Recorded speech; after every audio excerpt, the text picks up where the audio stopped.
Hola, hola, ¿cómo estás? ¿Cómo estás? Bueno, me han pedido hablar sobre los deuterocanónicos, estos 7 libros del Antiguo Testamento, y sabemos que también hay 7 del Nuevo Testamento que han sido puestos en tela de juicio. Primero lo vamos a ver por los judíos y después por algunos cristianos.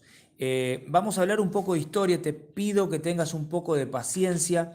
Vamos a llegar a ver el tema del canon, de por qué estos libros no se incluyen, después sí los incluyen, quiénes, dónde, cómo. Bueno, paciencia, vamos poco a poco, hay mucho para recorrer. Lo primero, la primera pregunta es ¿cuántos son los deuterocanónicos y cuáles son? Bueno, primero hablar del Antiguo Testamento, nos vamos a meter ahí y después al final vamos a hablar de estos 7 del Nuevo Testamento. Solo te voy a nombrar ahora que en el Antiguo Testamento estuvieron en duda Sabiduría, Macabeos 1, Macabeos 2, parte de Esther, Daniel y Judith, Tobías o Tobit y Sirásida. Y el Nuevo Testamento, esto estuvo en duda desde la Reforma Protestante por Lutero, Santiago, Hebreos, segunda y tercera de Juan, Judas y el libro del Apocalipsis. Pero bueno, nos vamos a meter en esta parte, deuterocanónicos del Antiguo Testamento, de dónde surge parte de este problema. Bueno, para poder entenderlo, necesariamente nos tenemos que ir 6 siglos antes del nacimiento de Jesucristo, año 605, en lo que se conoce como la diáspora de Israel. Acá va a ocurrir lo siguiente: el pueblo de Israel sufre una dispersión, se le conoce así como diáspora.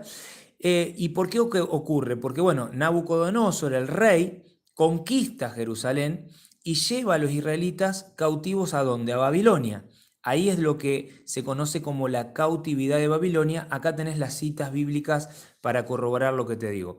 Pero no todos fueron cautivos, no todos los israelitas.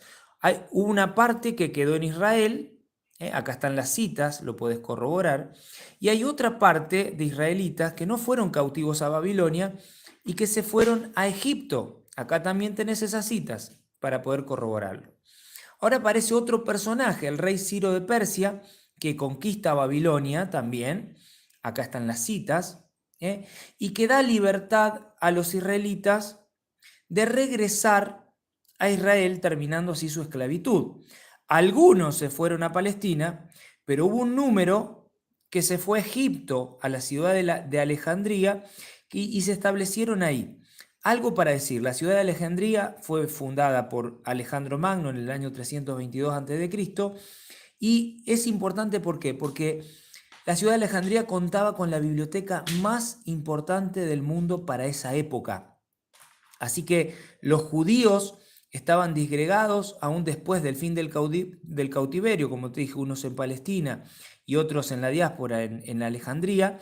Y lo que podemos decir es que en el tiempo de los macabeos, ¿y por qué te traigo los macabeos? Para que puedas corroborar todo esto que te estoy diciendo, que no solo está en todas estas citas que forman parte del canon que tienen también los protestantes, sino que en los macabeos, el primer libro de Macabeos, capítulo 1, verso 1, podés corroborar esto que te digo. En el tiempo de los macabeos había más judíos en Alejandría que en la misma Palestina. Ahora nos tenemos que meter necesariamente en lo que se conoce como la traducción de los 70, que es conocida como la Septuagésima. Y para esto ya no nos vamos al siglo 6 antes de Cristo, sino que nos vamos al siglo 3 antes de Cristo. En ese tiempo, la lengua principal de Alejandría, seguimos ubicados en Alejandría, también como en el mayor parte del mundo civilizado, era el griego, la lengua griega. El hebreo se hablaba así entre los judíos, también el arameo, pero el idioma, vamos a decirlo así, universal en ese momento era la lengua griega. Por eso había una gran necesidad de hacer una traducción al griego de las Sagradas Escrituras. Y la historia nos relata esto que te voy a contar ahora, que Demetrio de Falerón, que era el bibliotecario de Ptolomeo II en este año, en esta época, esta personita quería unas copias de la ley judía para poder usarla, ponerla, tenerla en la biblioteca de Alejandría. La traducción se realizó a inicios del siglo III a.C. y se le va a llamar la traducción de los 70. ¿Por qué? Sencillo, por el número, por la cantidad de traductores que trabajaron en esa obra. Fueron 70 personas que comenzaron con la Torá y tradujeron todas las Sagradas Escrituras, es decir, todo lo que hoy es conocido para nosotros los católicos como el Antiguo Testamento. Introdujeron ellos también ahí, y te lo puse acá, 7 más que somos los que nosotros hoy reconocemos como los deuterocanónicos y que son los que están en cuestión acá con nuestros hermanos no católicos, ¿no? Y con algunos judíos que tienen el otro canon del cual ya te voy a hablar. Teneme un poquitito. Ahora, este canon de los 70, la Septuagésima, canon de los 70, que es el canon que conocemos como el alejandrino, es el que usaba Jesucristo y los apóstoles. Yo sé que ya muchos van a decir, no, eso es mentira. Esperad, tenemos un poquito de paciencia. Este canon de Alejandría o alejandrino contiene los 7 libros deuterocanónicos que te decía acá, 7 libros. Te dije que era el más usado por los judíos en la era apostólica y lo vamos a probar. Este canon es el utilizado por Cristo y por los escritores del Nuevo Testamento. Mira, 300 de las 350 referencias al Antiguo Testamento que se hacen en el Nuevo Testamento son tomados del canon alejandrino. Por eso no hay duda de que la Iglesia Apostólica del primer siglo aceptó los libros deuterocanónicos como parte de su canon, libros reconocidos como palabra de Dios. Por eso hay padres de la Iglesia que afirman que este canon, el alejandrino, era el más utilizado. ¿Qué libros tenía el canon de los 70? Bueno, textos originales de algunos de los deuterocanónicos, por ejemplo, Sabiduría, Segunda de Macabeo, la base canónica de otros, parte de Esther, de Daniel y de Sirac o Sirácida, como se lo conoce, o también completamente el libro de Tobit, Judith, Baruch y Macabeos. Bien, dicho esto, tenemos a una nueva hojita, y acá te pido también un poquito de paciencia. Acá viene el momento en donde los judíos, y yo te puse muchas preguntas, los judíos establecen un nuevo canon después de Cristo. Yo acá voy a hacer un alto, te quiero mostrar esto. 300 años antes de Jesucristo se establece el canon de Alejandría, el canon alejandrino, en Alejandría. O sea, 300 años antes de Jesús. Un siglo después de Cristo, judíos establecen un nuevo canon. Por eso hay 2 cánones. Yo puse acá, surgen 2 cánones del Antiguo Testamento, pero la realidad es que no es. Esto está mal, ¿por qué? Porque uno de los cánones, que es el alejandrino, surge 3 siglos antes de Jesucristo. Y este nuevo canon, el de Jamnia o Yamnia, surge 100 años después de Jesucristo. ¿Se entiende? O sea, este 3 siglos antes, este 4 siglos después. Esto tiene que quedar claro para que se vaya entendiendo el porqué. Y acá viene la pregunta, ¿por qué surge este canon un siglo después de Jesucristo?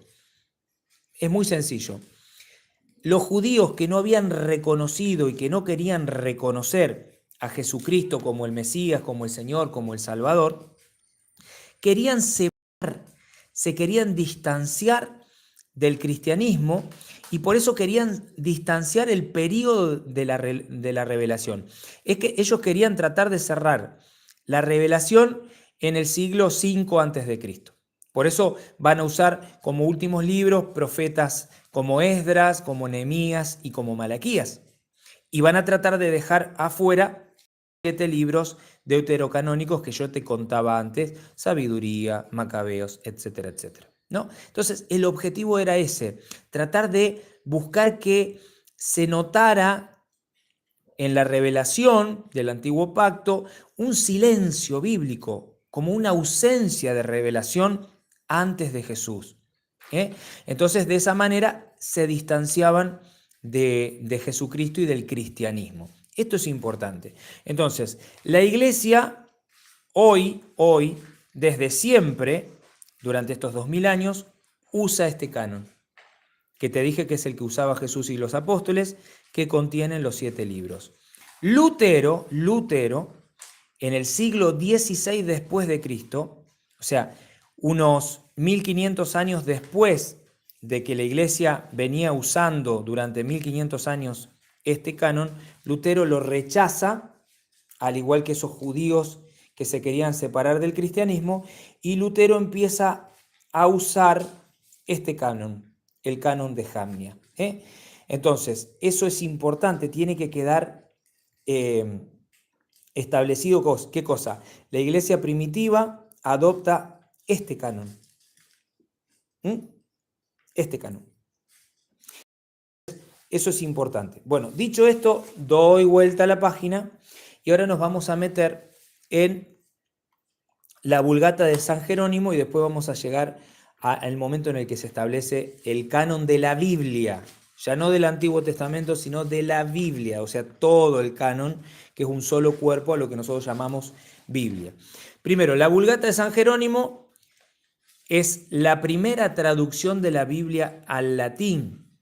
Ahora, vulgata, ¿qué quiere decir vulgata? Esto es importante. Esta traducción es encargada por el Papa San Dámaso I, 2 años antes de su muerte. ¿Por qué toma el nombre de Vulgata? Vulgata Editio, Vulgata. ¿Por qué? Porque es la edición divulgada, quiere decir. Se escribe en un latín corriente para tratar de hacer eso, o sea, de que sea la edición que se divulga, la edición que se comparte. Recordemos que ya en este tiempo el cristianismo no era perseguido, ya era aceptado la religión cristiana. Constantino había dado libre curso y por lo tanto los cristianos podían vivir su fe y por eso ahí el Papa hace el esfuerzo de juntar todos los libros y establecer un canon definitivo que es el canon de la Biblia.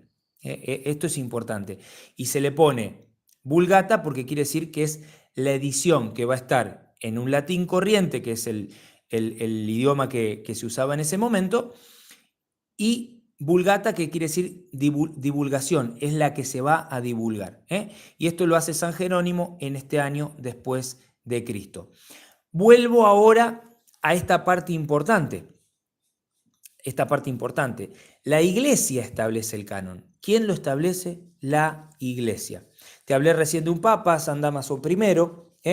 La iglesia lo establece. Es importante entender esto, que la iglesia fundada por Cristo precede al Nuevo Testamento. O sea, es la iglesia la autoridad que establece el canon de la Biblia y a su vez su interpretación y no al revés, como suelen creer algunos protestantes. O sea, cuando en el Nuevo Testamento se habla de las Escrituras, se está refiriendo al Antiguo Testamento. O sea, el nombre de Nuevo Testamento no se va a usar sino hasta el siglo II después de Cristo.